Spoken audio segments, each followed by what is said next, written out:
tuvugana uwitwa Kazungu Emmanuel aka Mitsutsu yamajije guterera ivi umugore we bazabana nk'akaramata bakazatandukanwa n'urupfu. Hari abantu benshi cyane cyane abo basanzwe bakorana muri iki gikorwa ba Nyakso Comedy, ba Suruba, ba Benovia, bari benshi cyane, abitwa ba Bobo, abitwa Bande n'abandi bose bari benshi cyane, ndetse n'ubwo iki gikorwa cyabaye mu mpezo byaje kurangira video bayishyize hanze. Nyita Mr Kira rero unyite inshuti y'abanyarwanda ndetse n'abadiaspora, kora subscribe kugira ngo utazacikwa n'aya makuru tujye kujya tubashyiraho kuri no YouTube channel yanyu nshyashya twafunguye. Nkaba ngira ngo nkubwire ngo rero dore amwe mu mavideo yafashwe ndetse n'amafoto byose murimo murabibona.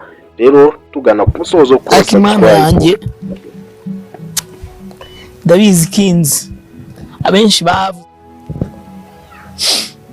ngibyanjye n'umuvandimwe tutakiri kumwe ngo ni prank, ako nyamara umuntu ni ubuze kuri mu mutima we, ariko hari ukuntu umuntu muba muziranye mudakundana ariko akaba yagukorera ibikorwa runaka bigukurura kumukunda.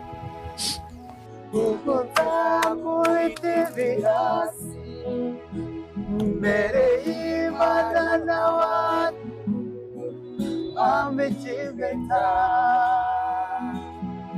kuko nyambirota wose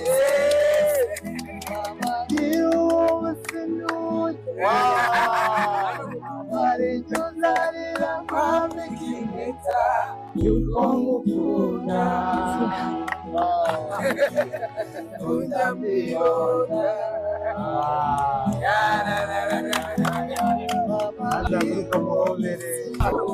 amuhobere nyaboneka mubwire amarangamutima y'urukundo maze bombi barize. Mana ye kose mana we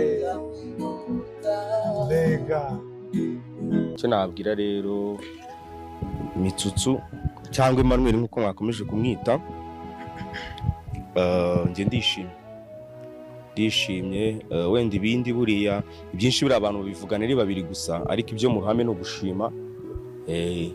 Icyo wenda namunenga nazakimunenga nyuma kubera ko bino aba ari itangiriro ry'ibindi byinshi, rero agomba kubidwa mu gihe kitari kinini.